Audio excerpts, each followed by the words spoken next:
días, amigos. Una vez más a un episodio del Ramonense. Nuevamente estamos acá, en este sitio tan hermoso que se llama Reserva Paraíso Colibrí.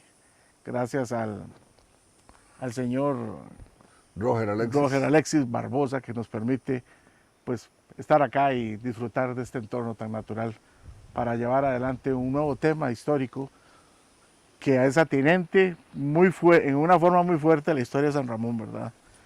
Hoy vamos a hablar de un personaje que tiene mucha relación con el sitio en que estamos, ¿verdad? Es así, ¿verdad, Así es. Paul? Sí, porque vamos a ver, como ya les hemos dicho en otras ocasiones, nosotros estos programas los grabamos y generalmente hacemos dos a la vez, ¿verdad?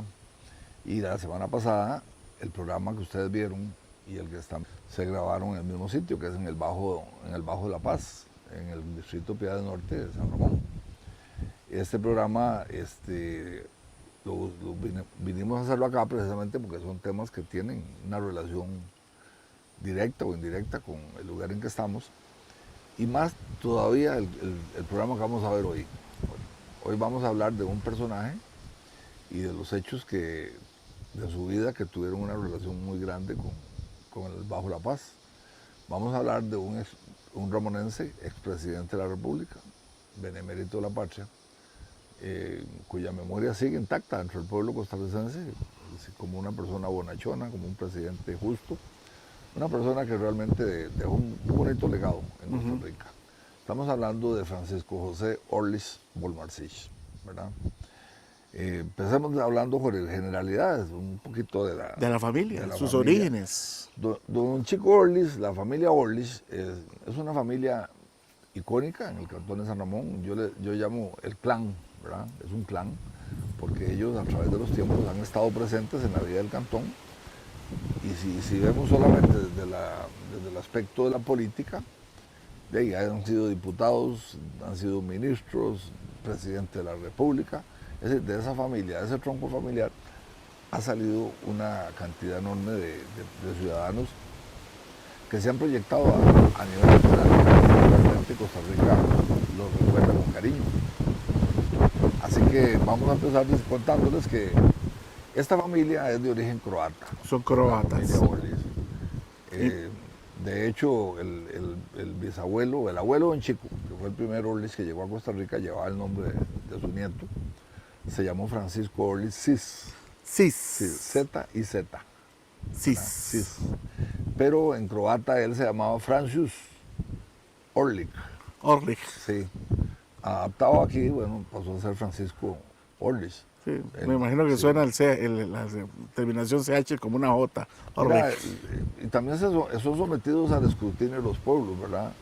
Porque en San Rafael, en los tiempos de la hacienda Orlis, el pueblo les llamaba los Orliches. Orliches. Así es, ¿verdad? Entonces tiene que ver mucho con eso, ¿verdad? Cómo es que evoluciona un nombre por cosas como esa, detallitos tan sencillos. He escuchado también Orlik. Sí, la historia dice, ahí cuentan una versión, la que yo manejo, es que Don Chico Orlis llegó a San Ramón hacia 1879. Hablo del ancestro. Del ancestro, ¿verdad? Venía en un barco que, según dicen, venía de polizón el barco, salió buscando vida. Lo detectaron en el barco y lo bajaron en el puerto de Limón, ahí lo bajaron tirado. A como pudo se vino para San José. Y entonces la otra parte de la película, ¿verdad? La otra cámara está en calle Zamora de San Ramón, donde uno de los pioneros ramonenses, que se llamó Ramón Zamora Solórzano, era un hombre hacendado de muchos recursos y que viajaba constantemente a San José en búsqueda de mercaderías. Suministros. Y entonces resulta que don Ramón, cada vez que iba a San José, se hospedaba en el Hotel de Costa Rica, no en el Costa Rica porque eso fue posterior, se llamaba Hotel de Costa Rica. Y en una de tantas, sentado en una mesa, conversando, hablaba de uno de sus temas favoritos, que era la crianza de caballos. Don Ramón era muy aficionado a los caballos. Entonces se acerca el salonero que lo está atendiendo y donde escucha que está hablando de caballos, interviene en la conversación y resulta que era un conocedor también. Entonces a Ramón Zamora le atrae la figura del muchachito, ya lo conversa y luego se lo lleva para San Ramón. Francisco Orlis. Sí. Ese era el muchachito. Ese era el muchachito, ese era el salonero del hotel. Entonces se lo trae para San Ramón y un año después el muchacho se casa con la hija mayor de don Ramón. Francisca. Doña Chica, correcto, conocida como Doña Chica. También jovencita, era la hija mayor, tenía en ese momento 19, 20 años, y contrae matrimonio hacia 1880. De ahí viene toda una cepa de Orlich, digamos, la familia Orlich Zamora, que es la familia primera o primaria, el núcleo familiar primario. Esa familia estaba integrada, varones eran 4, por ejemplo. Estaba el mayor, que era José Ricardo, que es el papá de don Chico. Luego estaba Nicolás, luego estaba Aquileo y estaba Romano. Eran 4 varones. También había 2 mujeres, que siempre se me olvida una, pero una se llamaba María. Ellos le decían Mariquita. Esta familia Orlich, los varones muy entroncados hacia la política. Hay que tomar en cuenta que don José Ricardo no fue de la casta política, porque José Ricardo era como el principal apoyo que tenía don Chico en los negocios. Los negocios de la familia Orlich eran muy grandes, sobre todo porque a la muerte de Ramón, ellos asumen básicamente los negocios del suegro o del abuelo, ¿verdad? Entonces, los hijos de don Chico van a estudiar en Europa, son formados allá, Aquileo, Romano, todos estudian en Europa. Inclusive llegó un momento que Mariquita volvió a Costa Rica y no hablaba español, ¿verdad? Esas cosas se daban. José Ricardo, por esa faceta de empresario, todos muy preparados, graduados en Europa, resulta que se hace cargo de los negocios y entonces son sus hermanos los que tienen la oportunidad de incursionar en la política, están un poco más libres, y es así como son diputados. Don Aquileo, que fue diputado 2 veces, don Nicolás Orlich, dicho sea de paso, fue el diputado proponente de la provincia de San Ramón en 1916, y Romano, que fue diputado al final, también ya en la década de los 40 prácticamente, con un legado también de cosas muy importantes para el cantón. Entonces Ricardo no tuvo hijos, no fue diputado, pero sí tuvo hijos que fueron diputados, y tuvo hijos que fueron ministros, y tuvo un hijo que fue presidente de la República. Por eso te digo que es una casta política, ¿verdad? La de los Orlich de San Ramón. Bueno, pues ahí en ese ambiente nace en el año 1907, el 10 de marzo, don Chico Orlich, Francisco José Orlich Volmarcich. José Ricardo, en su experiencia como estudiante en Europa, cuando él regresa, viene casado con una ciudadana austriaca que se llamó Georgina Volmarcich Laminich, ¿verdad? Esos eran los apellidos, por eso es que el beneficio se llamaba La Georgina. La Georgina. Por eso que la escuela de Berlín lleva ese nombre, ¿verdad? Fue una señora de mucha presencia, era una dama muy colaboradora con la comunidad, doña Georgina. Entonces, en ese ambiente nace don Chico en San Ramón, en el año 1907, y con una característica que para mí es un hecho relevante, que hay que decirlo siempre.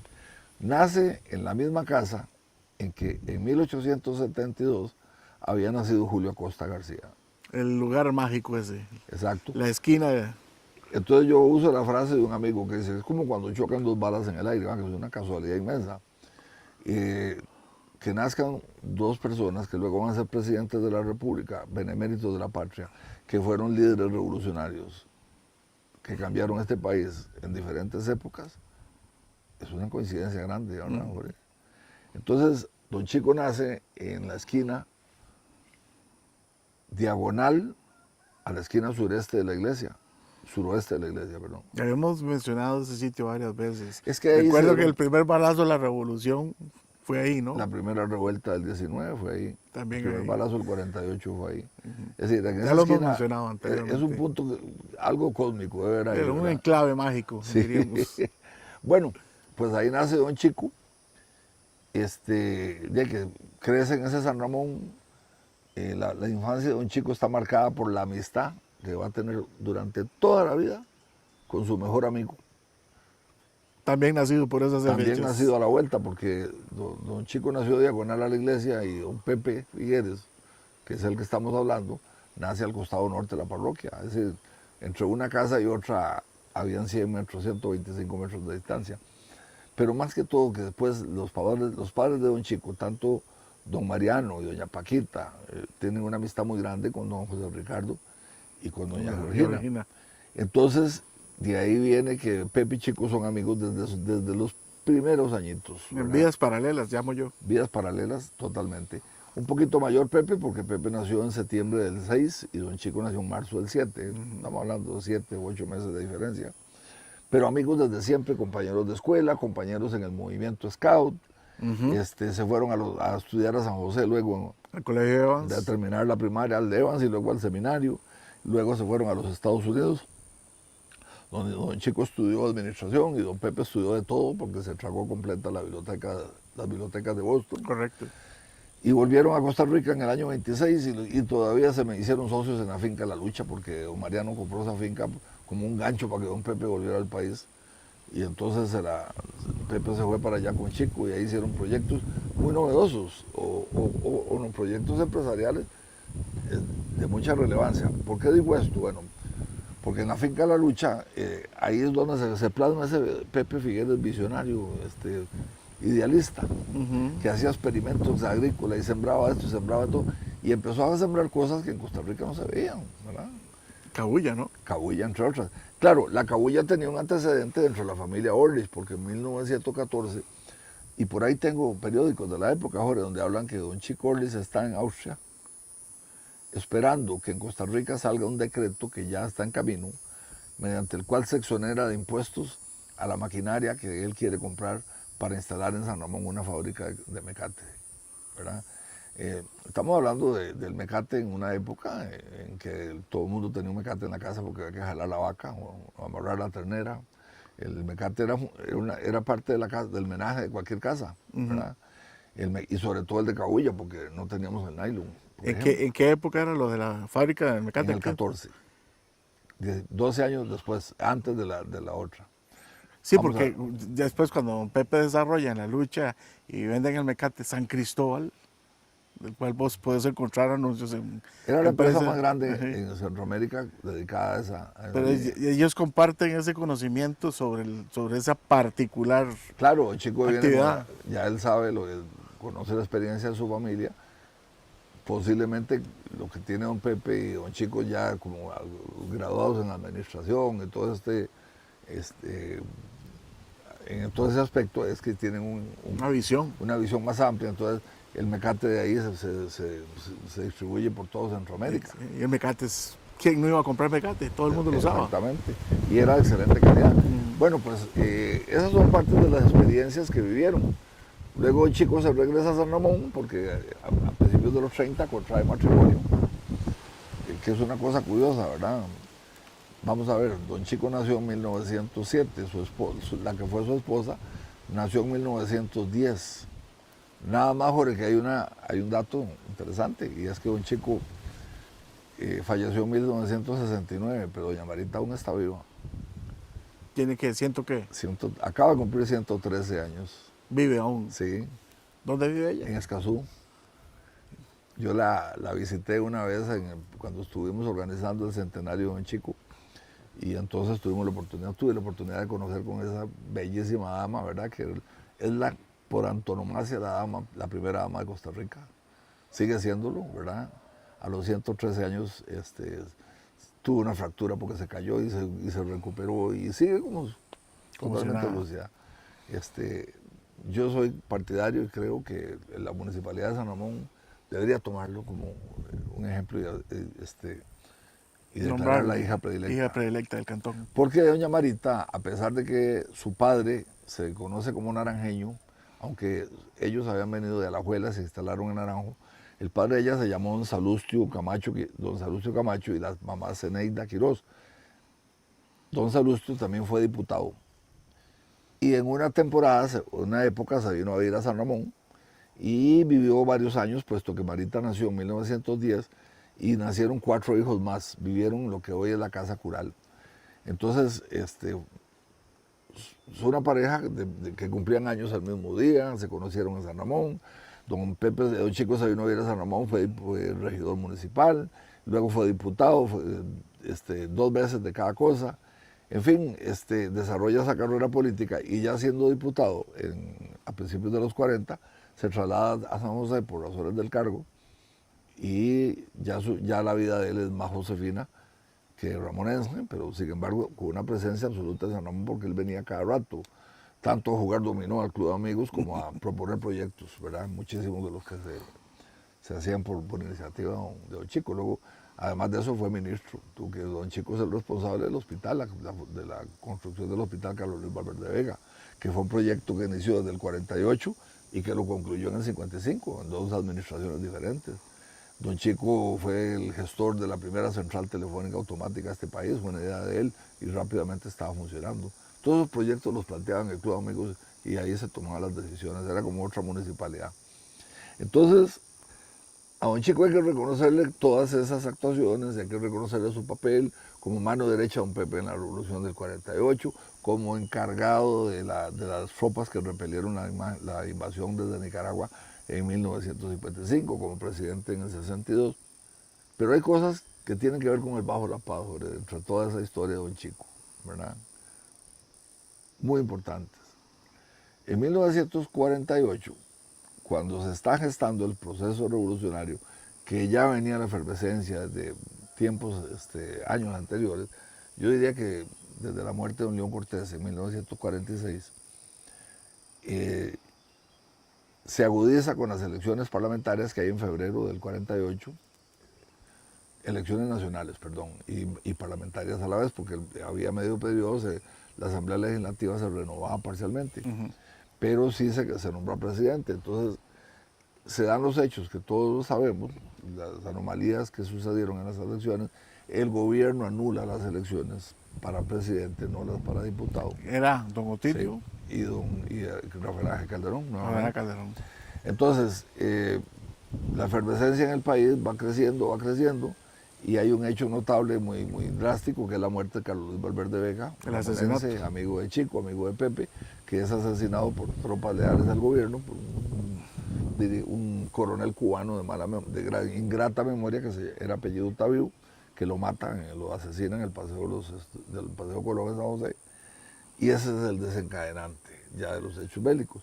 Pero eso se venía gestando desde ya días anteriores, desde febrero, y básicamente en el Bajo La Paz en San Ramón, Don Chico tenía una finca maderera que se conocía como la Finca La Paz.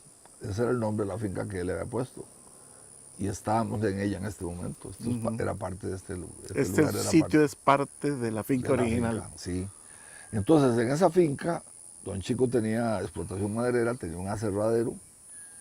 Era un lugar sumamente inaccesible, o prácticamente inaccesible, no había caminos. Eran barreras terribles, ¿verdad? Porque este es un lugar de bosque nuboso. Hay mucha agua, ¿verdad? Entonces, el lugar, siempre, don Eliseo Barredondo me contó una vez que él se venía caminando y tenía que agarrarse de los alambres de las cercas porque era imposible transitar por el camino. Con el barro, quién sabe hasta qué altura. Entonces, en esta finca, a Don Chico se le encomienda la creación de lo que se conoció luego como el Frente Norte, que es una tropa que se prepara aquí. De aquí empieza a llegar gente de todo el país, mucha de San Ramón, pero de todo el país vienen a entrenarse acá para prepararse para los hechos que ya se vislumbran, ¿verdad? Armados. El Frente Norte empieza a prepararse, en San Ramón se sabía, intentó el gobierno algunas veces, pero había picadas o avanzadas de la gente de Don Chico y era muy riesgoso para el gobierno mandar gente porque los iban a emboscar. Entonces era como que estaban aquí, nadie venía, y allá se decía que ahorita viene Chico. ¿Sabían que estaban?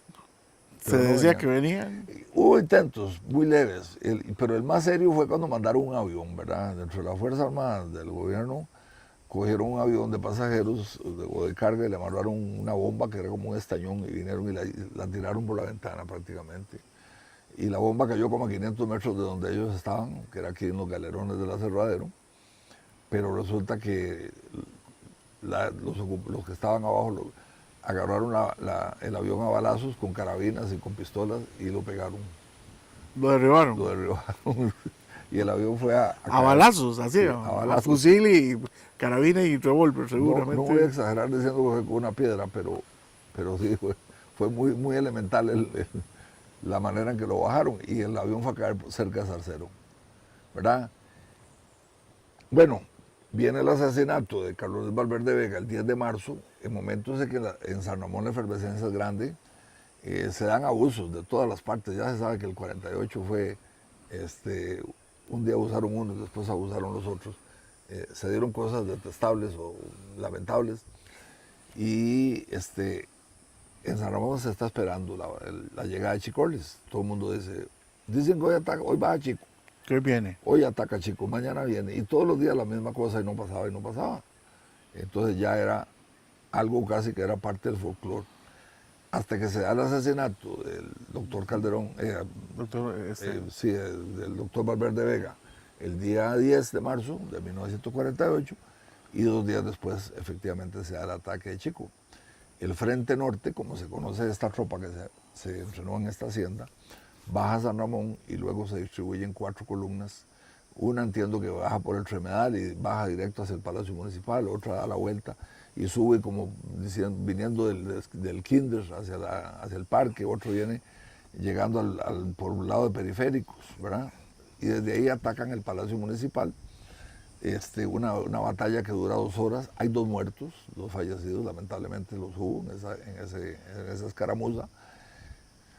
Luego la tropa de Chico se repliega, como por arte de magia desaparecen. y se regresa acá.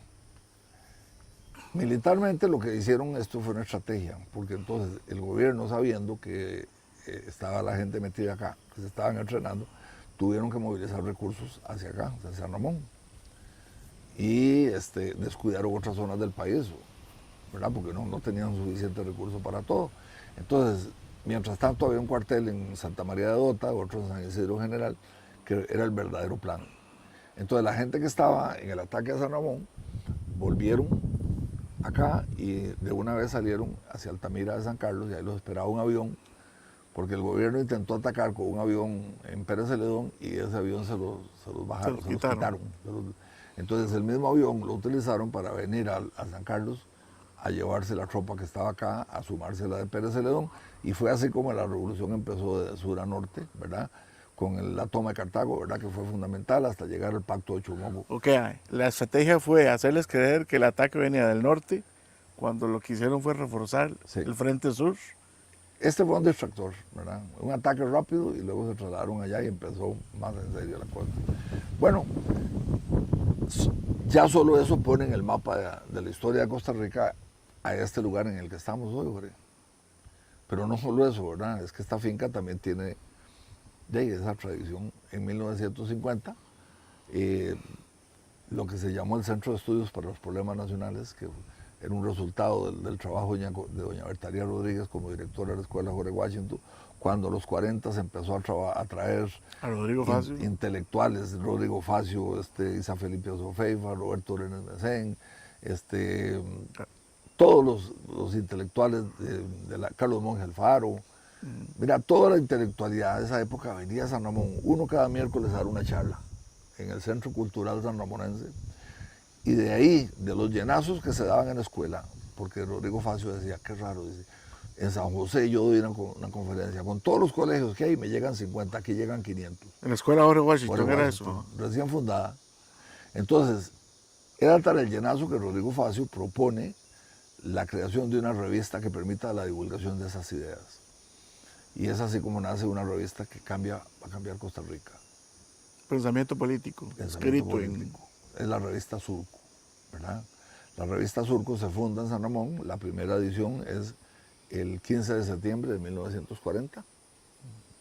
Teniendo por director aquí a don Raúl Zamora Orenes y a don Rodrigo Facio Orenes en San José. San José. La revista Surco se edita en San Ramón 9 episodios, ¿verdad? 9 mensualidades, y luego se traslada a San José. Y luego esa revista evoluciona, sigue evolucionando, creando pensamiento, al punto que en 1942 o 43, se funda el Centro de Estudios para los Problemas Nacionales, que es donde esa juventud selecta se reúne ya con vistas a presentar un proyecto político, ¿verdad? Y entonces el Centro de Estudios para los Problemas Nacionales se funda y tiene a la revista Surco como su órgano informativo. Luego forman en el año 1946 lo que se llamó el Partido Socialdemócrata de Costa Rica, que fue un partido que se fundó pero que nunca, Nunca despegó. nunca despegó con la fuerza, porque en el 48, cuando viene la revolución, alrededor de don Pepe se aglutina a toda esta gente, pero lo hacen bajo una bandera del Movimiento de Liberación Nacional. Entonces, en el año 50, deciden que es el momento de ya de presentar un proyecto político firme, consistente, y entonces deciden fundar un partido que se va a llamar Liberación Nacional. Y ese partido, bueno, yo siempre cuando digo esto menciono esta frase de mi amigo Alfonso Chase, escritor y premio Magón, poeta, que una vez me dijo, y se funda aquí el Partido de Liberación, me dice, el de verdad. Así me lo dijo Alfonso Chase, yo lo repito. Pues el Partido de Liberación Nacional se funda acá el 11 de octubre de 1950 en San Ramón. ¿Y de dónde se funda? Se funda en la Finca La Paz. Aquí donde estamos. Sí. Todos estos fundadores, pioneros, que están en la placa a la que don Juan le hizo unas bonitas tomas, esos vinieron a San Ramón, se metieron al aserradero en Chico y ahí deciden fundar, aprueban el estatuto, ¿verdad? Y sobre todo los principios fundamentales, que es lo que luego desconocen a través de los tiempos, ¿verdad? Y que los ha llevado a las crisis actuales. Y eso aquí en La Paz tiene como fundamento la fundación del Partido Liberación Nacional en el año 1950. Como te dije antes, solo haber estado el Frente Norte aquí pone en el mapa. Esto recalca, ¿verdad? O repinta, ¿verdad? Esa importancia en la historia. Pero hay algo más, Jorge, que es importante que lo conozcan todos y todas. Paralelamente, recordemos que en el 48, cuando Pepe Figueres viene, en el 46, que regresa del exilio, al que lo habían puesto durante 2 o 3 años, por sus declaraciones en la radio, lo exiliaron en medio de la guerra mundial y también en los antecedentes de la guerra civil de Costa Rica. A don Pepe lo exilian y regresa, y cuando don Pepe viene con nexos con lo que se llamó la Legión Caribe, que es un grupo revolucionario, digámoslo así, que se forma con gente de diversos países con el afán de acabar con las dictaduras políticas que asolan, que tienen azotada a la América Latina. Rafael Leónidas Trujillo en República Dominicana, Fulgencio Batista en Cuba, Anastasio Somoza en Nicaragua, Arnulfo Arias en Panamá, Pinilla en Colombia, Marcos Pérez Jiménez en Venezuela. Estamos llenos de dictadores, pero dictaduras sanguinarias, ¿verdad? No estamos hablando de alguien que dice que va a tallar, no, vuelan bala por todo lado y torturan y matan a la gente. Esas dictaduras están diseminadas por toda América Latina y se forma esta Legión Caribe con el propósito de darles fin. Entonces, cuando don Pepe regresa a Costa Rica, las antenas están encendidas, todos estos dictadores lo tienen en la mira porque están a sabiendas de que hay una amenaza, ¿verdad? Entonces, la imagen de don Pepe está muy marcada por esa pertenencia a la Legión Caribe. Cuando él realiza o encabeza la revolución del 48, muchos dirigentes de la Legión Caribe se suman al movimiento, don Pepe, ¿verdad? Entonces, eso genera desconfianza sobre todo del gobierno de los Estados Unidos, que es el promotor de las dictaduras. Entonces, a don Pepe lo tienen como en capilla ardiente y así va a durar durante varios años. Entonces, cuando don Pepe tiene esa relación, entre muchos otros, hay un jovencito cubano, estudiante de Derecho, que es parte de ese movimiento, que es un dirigente estudiantil en Cuba, que ya ha sido perseguido, pero que es persistente, y se llamó Fidel Castro Ruz. Fidel Castro era amigo de Pepe desde el 48, desde esos años. Eran conocidos, yo no sé qué tanta amistad, porque Fidel Castro realmente era, dice, en el 39 en el 59 tenía 22 años cuando eso, ¿verdad? Más o menos.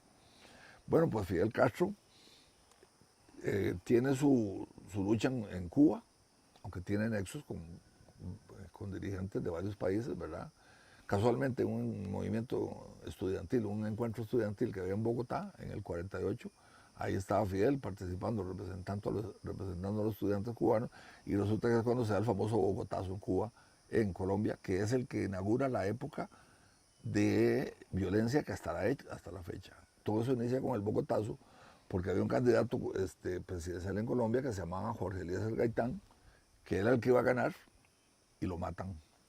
Entonces desata El una infierno. terrible carnicería ahí, que hasta la fecha. Todo eso tuvo ese origen. Y ahí estaba Fidel. A Fidel le tocó participar y correr por las calles en el Bogotazo en esa época. Entonces ya era una figura que se iba conociendo. Como líder en Cuba, Fidel organiza un ataque armado, Un asalto. un asalto al cuartel más grande que tenían las tropas del Fulgencio Batista, que estaba en la segunda ciudad de Cuba, que es en Santiago, totalmente al este de Al la extremo, isla. al extremo De la isla, ¿verdad? este de la isla. Entonces, ¿Cómo se llamaba el cuartel? era el cuartel Moncada. Cuartel Moncada.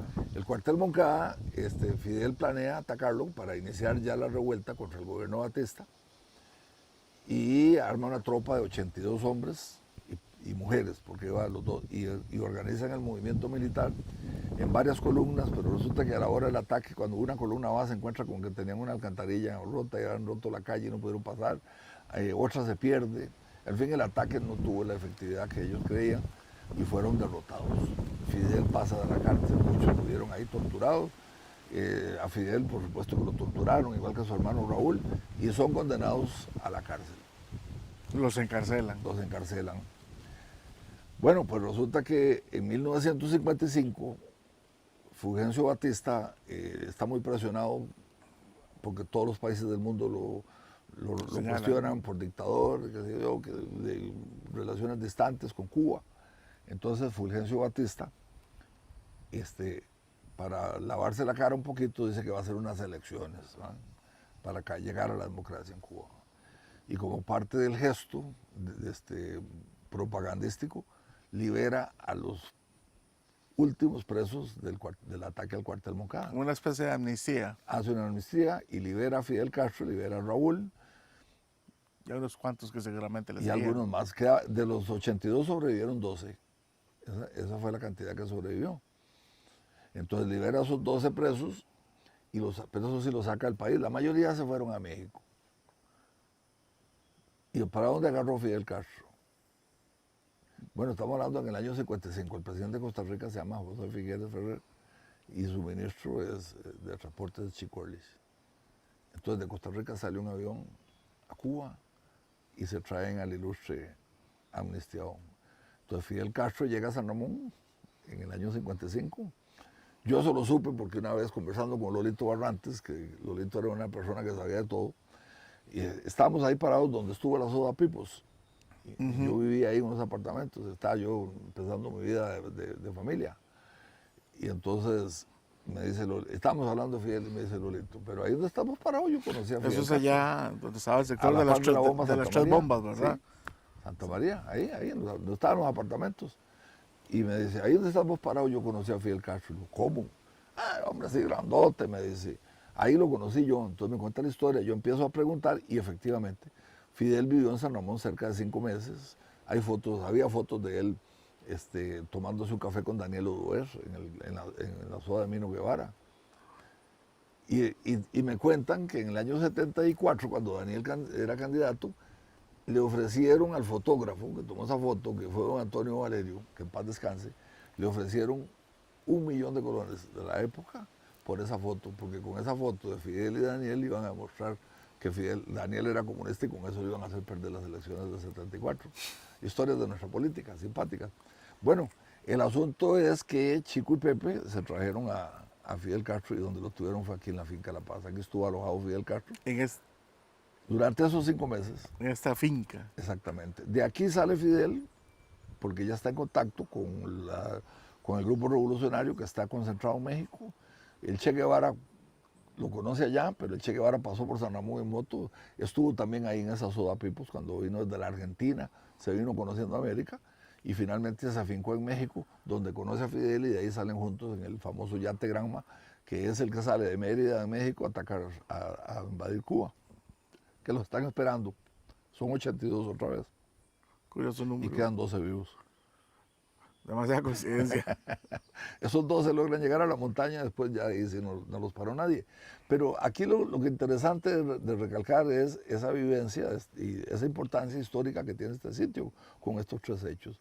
La preparación del Frente Norte en el 48, la fundación del Partido de Liberación Nacional y la estancia de Fidel Castro Ruz como invitado de Chico y Pepe en el 48, Ahora, en el 57. tiendo a pensar que puede ser una explicación de por qué en la década de 60 prolifera mucho pensamiento ¿Cómo no? de sesgo de izquierda, ¿verdad? Aquí en ¿Cómo San no? Ramón.